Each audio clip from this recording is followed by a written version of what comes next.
Hello po, kamusta? Muli, ito po ang lingkod, si Ate Ai. Have you tried to do a Bible cut?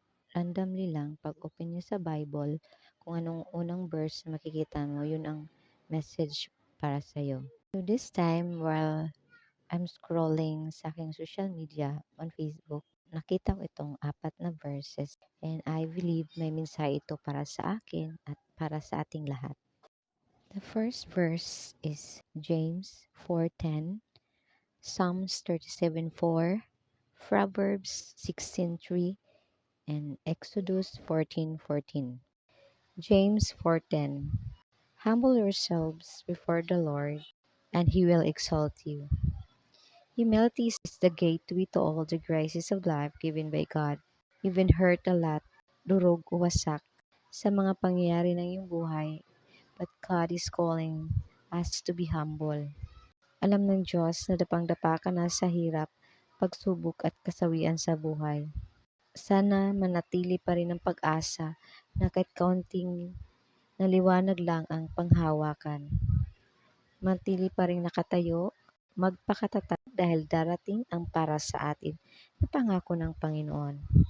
Magpakumbaba ka lamang at magpasalamat pa rin sa kabila ng lahat. Kailangan natin na maging mahinahon at ipaubaya sa Diyos ang mga bagay lalo di mo kaya.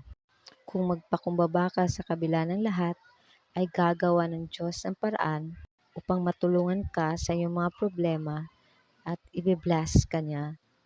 Psalms 37:4. Delight yourself in the Lord, and He will give you the desires of your heart. Delight, hikayatin ang sarili na gagawa ka pa rin ng paraan sa kabilang ng lahat upang maging masaya. Hindi kailangan gumastos ng malaki para lang maging maligaya ang ating pamilya o iyong pamilya. Simpleng salo-salo, kung hindi kaya ng magulang, ikaw na lang ang gagawa ng paraan para sa pamilya. Simpleng salo-salo na may kantahan, usapan na puro magandang alaala at hindi mga hinanakit o mga problema. Kung ikaw ay mapagpasalamat sa maliit na bagay, ay mas lalong mong ma-appreciate ang buhay. Maging masaya ka sa simpleng bagay. If you are happy inside, you will attract also happiness outside. Kung magaan ang puso mo, maging magaan din ang daloy ng blessings sa buhay mo. Proverbs 16:3. Commit your work to the Lord, and your plans will be established. Commitment. Ano ba ang tanging hiling ng Panginoon na tayo ay maging daan ng pagkilala ng Diyos sa buhay ng iba? Maging inspirasyon at pag-asa ng iba, gabay ng Holy Spirit para makapagbahagi at maging testimony ka sa grasya ng Diyos. Gawin ang mga bagay na makapagsasay sa Panginoon. Bago mo simula na i-build ang future plans mo, gawin mo muna ang mga gawain na ipapagawa ng Diyos sa iyo because He will establish your plans. Mas maganda ang plano ng Panginoon kaysa sa atin.